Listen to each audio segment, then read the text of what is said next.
better than you do. Love me better than you do. Nobody does it better than you do. Love me better, better. Late nights, cruising, out top party, making new friends. You and me, shawty, got it going till the morning, morning. Come give it to me, yeah, yeah. Come give it to me. Come give it to me, yeah, yeah. Come give it to me. Ride with me, ride with me, come on, ride with me, oh baby. Ride with me, ride with me, come on, ride with me, oh baby. Ride with me, ride with me, come on, ride with me, oh baby. Ride with me, ride with me, come on, ride with me, oh baby.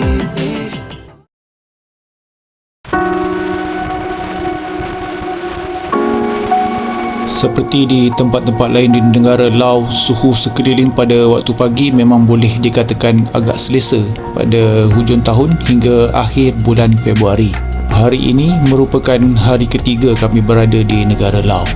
Disebabkan kami telah tukar pelan asal dari bermalam di Savannah Cat dan terus ke Pak Seh semalam, kami booking hotel selama 2 malam di Pak Seh. Kebanyakan barang-barang dan sidebox saya tinggalkan di bilik hotel. Jadi ringan sikit motor pada hari ini.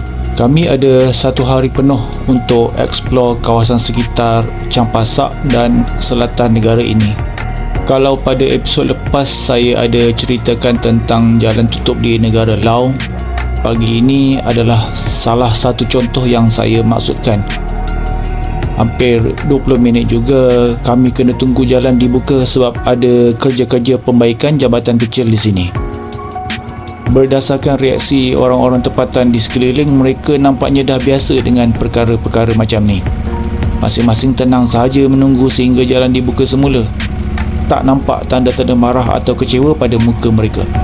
Tapi keadaan sangat berbeza bagi pelancong-pelancong barat yang mula resah dan kurang sabar bila menghadap perkara seperti ini. Entah apa perkara yang mereka kejar di sini, saya pun tak faham. Nak kata nak cepat, masing-masing hanya bawa basikal dan skuter saja.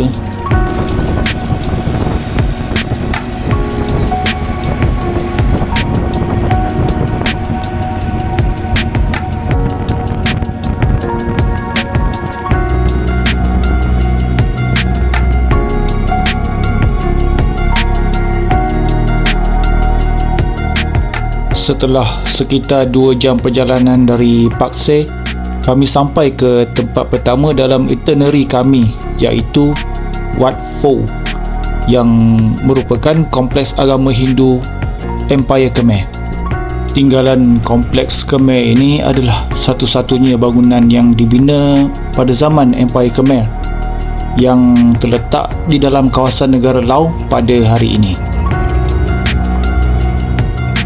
Ada cas bayaran tiket masuk dikenakan untuk masuk ke kawasan kompleks ini.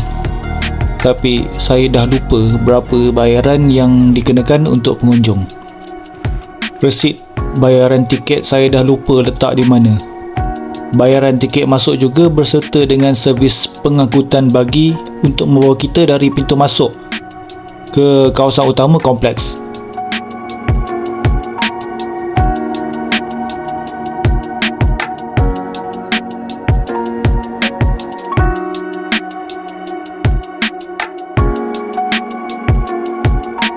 Apabila saya melawat ke tempat tinggalan sejarah Empire Khmer, saya sentiasa tertanya-tanya kenapa bangunan-bangunan purba Khmer dibina di tempat atau kawasan yang sangat panas dan kering.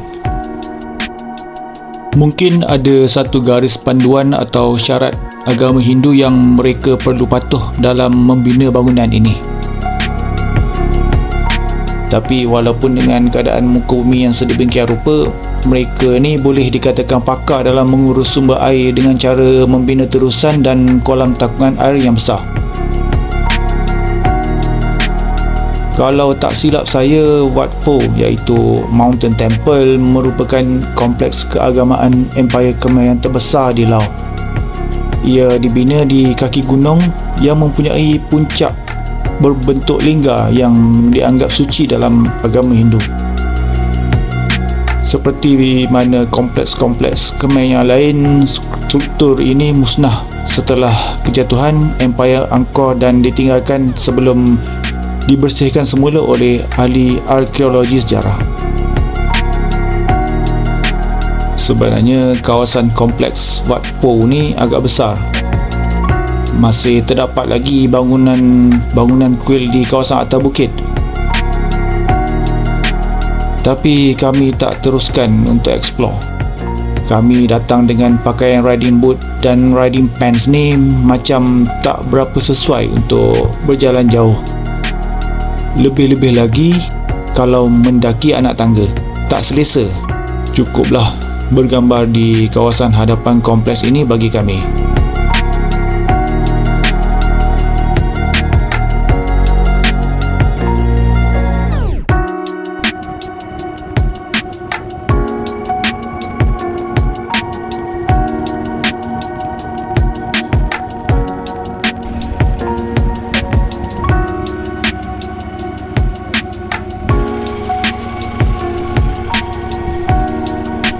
Seterusnya kami bergerak menuju ke arah selatan. Kami ambil keputusan untuk menggunakan feri untuk menyeberangi Sungai Mekong.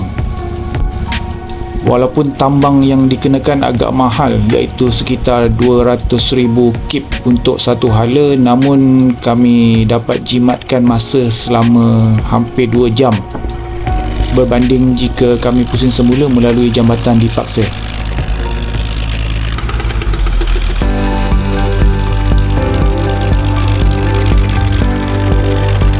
Kalau isi minyak sebanyak 200,000 kip, saya rasa hanya boleh dapat lebih kurang 10 liter sahaja. Jadi bagi saya boleh dikatakan agak berbalik juga tambang feri ini. Nampaknya pepatah yang mengatakan masa itu kadang-kadang boleh dibeli ada sedikit kebenarannya pada kali ini. Selain daripada itu, ada juga pengalaman naik feri di negara Laos untuk dijadikan kenangan. Dan pada pendapat saya, pengalaman itu lebih berharga.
Pada mulanya, mengikut perancangan saya, kami akan eksplor kawasan 4,000 island untuk trip kali ini. Tapi bila saya dan May kaji semula tentang road untuk ke 4,000 island, nampaknya kami kena guna feri kecil yang dibina dari 2 buah sampan dan digabungkan dengan sebuah platform kecil yang bersaiz muat-muat 3 biji motor besar sahaja. Saya mula rasa kurang yakin. Sungai yang perlu diseberangi itu adalah Sungai Mekong, sungai yang sangat lebar. Andai jadi apa-apa kesilapan, memang boleh jadi tukun motor saya ni dalam Sungai Mekong nanti. Jadi kami tukar plan, hanya lawat satu kawasan air terjun di tepi Sungai Mekong yang boleh dilihat tanpa masuk ke kawasan 4000 Island itu. Nama air terjun ini adalah Kon Papeng yang terletak di wilayah Kong dan Tako.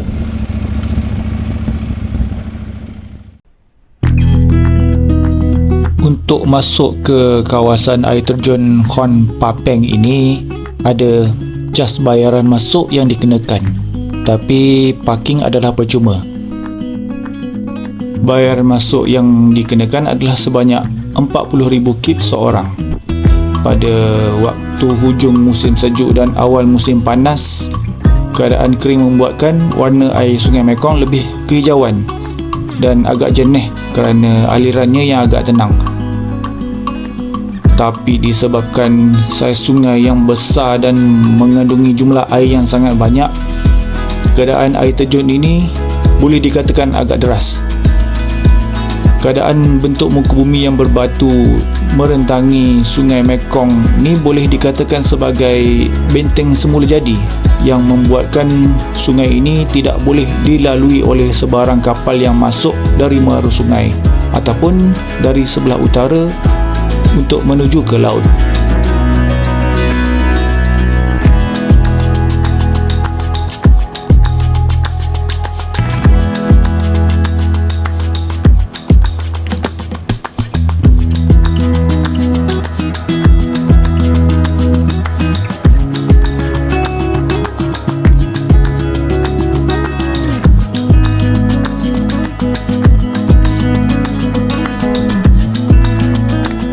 Kami habiskan masa sekitar hampir 2 jam di sini sambil berehat dan makan tengah hari dengan bekal yang kami bawa tadi.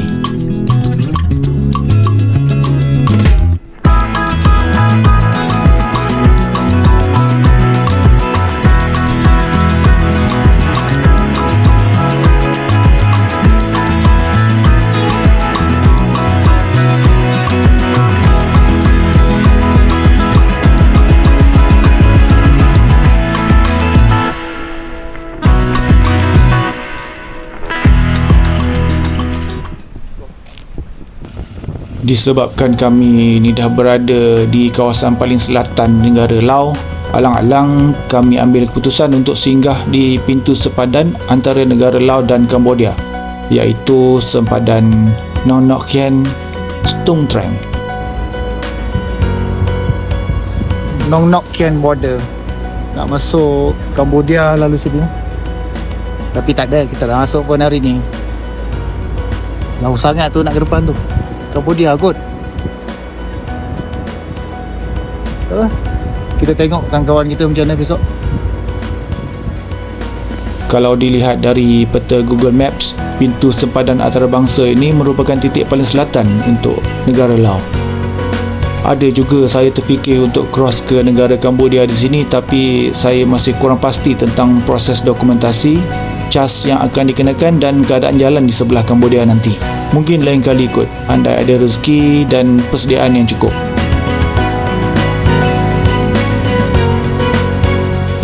Dalam perjalanan balik ke hotel di Pak Seh, kami singgah sebentar di Don Kong, iaitu Pulau Kong, yang merupakan pulau terbesar di kalangan pulau-pulau di kawasan 4000 Island ni.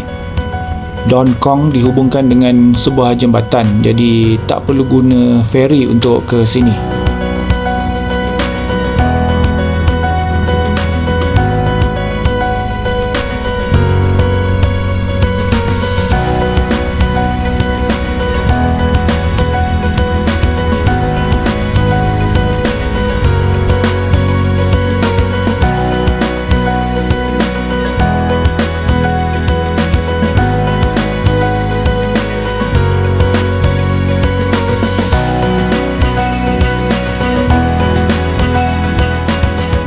Sepanjang perjalanan saya lihat banyak juga aktiviti pembakaran terbuka yang dilakukan oleh petani dan pesawah di kawasan sekitar Kong ni. Nampaknya mereka masih mengamalkan cara pertanian secara tradisional yang memerlukan mereka membakar sisa-sisa pokok padi yang telah dituai untuk menyediakan tanah bagi musim tanaman yang berikutnya.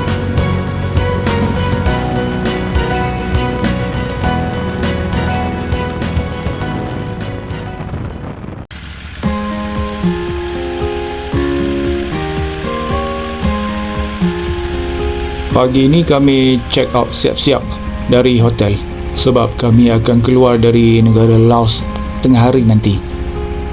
Sebelum keluar, kami akan menuju ke satu tempat yang paling terkenal di wilayah Pak Se, iaitu air terjun berkembar Tat Phin.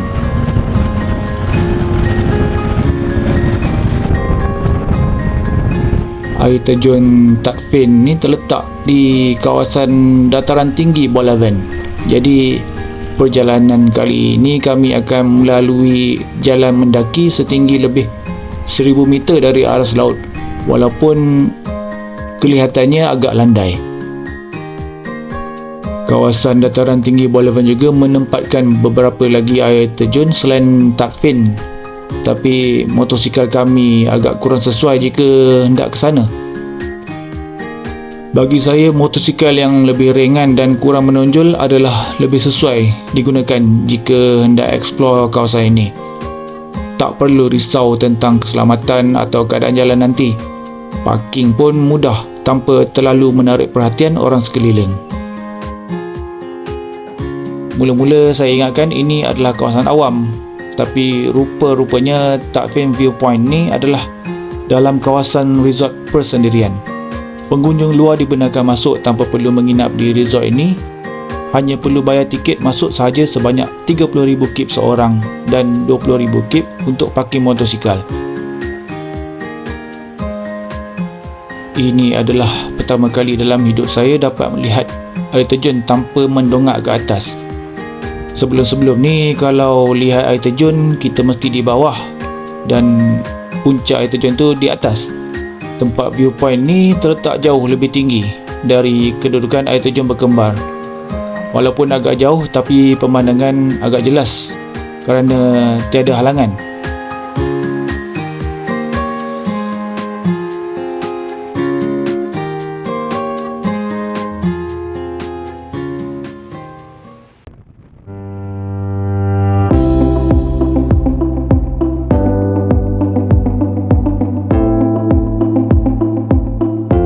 Seterusnya kami menuju ke sempadan Vang Tau Chong Mat untuk masuk ke negara Thai.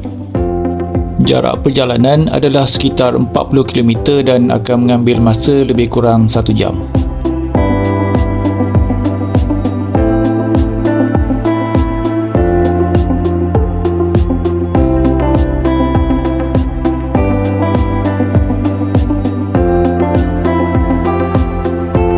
Urusan dokumen perjalanan di sempadan agak standard dan mudah.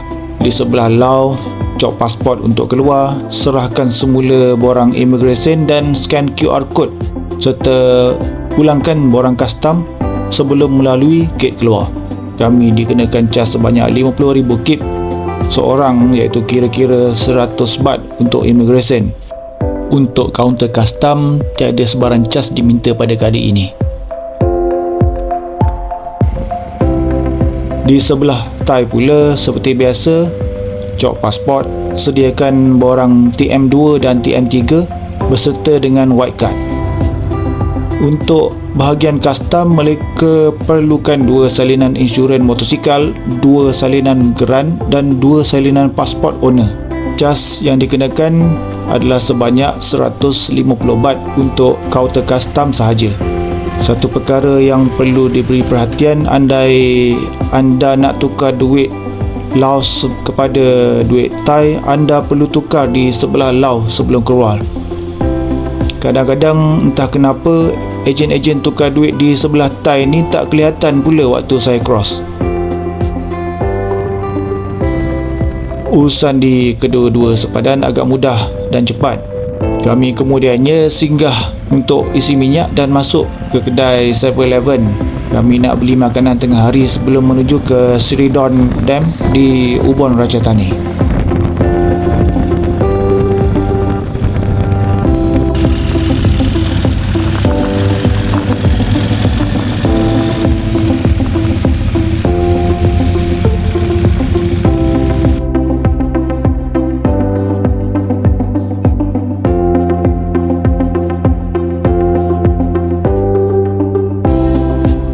Empangan Siridon di Ubon Ratchathani merupakan stesen janakuasa hidroelektrik dan juga merupakan stesen janakuasa solar. Maknanya ini adalah stesen janakuasa hybrid yang membekalkan tenaga elektrik untuk disalurkan ke grid elektrik kebangsaan negara Thai. Seperti mana empangan-empangan hidro di negara Thai yang lain, tempat ini juga dibuka kepada orang awam dan dijadikan sebagai satu tarikan pelancong dan juga tempat riadah untuk keluarga. Selain menikmati pemandangan tasik, terdapat juga mini muzium dibina di sini yang mempamerkan maklumat tentang tasik ini.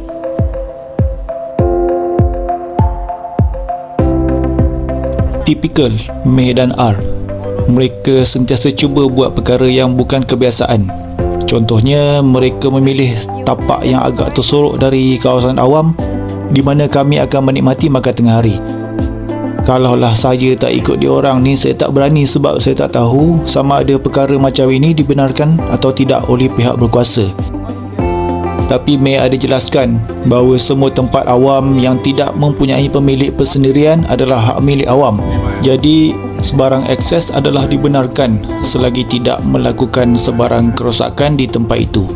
Salah satu contoh adalah berniaga di tepi jalan awam adalah perkara yang dibenarkan di negara ini asalkan tiada struktur kekal dibina. Entah dari mana muncul pula penjual tiket loteri di sini. Saya ingatkan kami dah cukup tersorok, tapi ada juga yang nampak.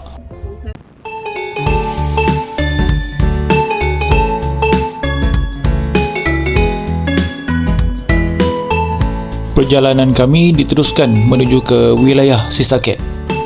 Jarak perjalanan adalah sejauh 140 km dan mengambil masa kira-kira hampir 3 jam.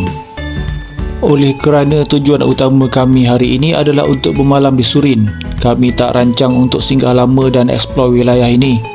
Lagipun tarikan utama wilayah ini adalah Pamuk Ideng National Park dan kami dah sampai pada tahun lepas. Bahang cuaca musim panas dah mula terasa pada waktu ini. Dan memandangkan sekarang pula kami dah berada di wilayah Isan, keadaan panas tu terasa lebih kuat dan sengit. Saya ada minta May dan R untuk bawa kami ke Menara Sisaket pada kali ini. Saya tak sempat buat kajian tentang tempat-tempat menarik di wilayah Sisaket yang boleh dilawati. Hanya Menara Sisaket sahaja yang terlintas di fikiran saya pada waktu ni. Tambahan pula, menara ni ada hawa dingin. Dengan keadaan suhu yang panas di luar tu, lega rasanya dapat berehat sebentar sambil nikmati pemandangan 360 darjah dari menara ni. Bayaran masuk yang dikenakan adalah sebanyak 50 baht seorang.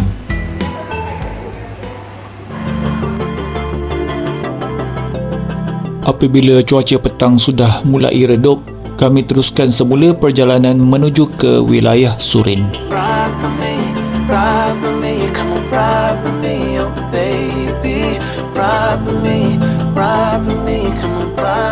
Jarak perjalanan adalah sejauh 118 km dan akan mengambil masa selama 2 jam setengah. Kami singgah sebentar di Prasat Sekora Fum sebelum check-in hotel.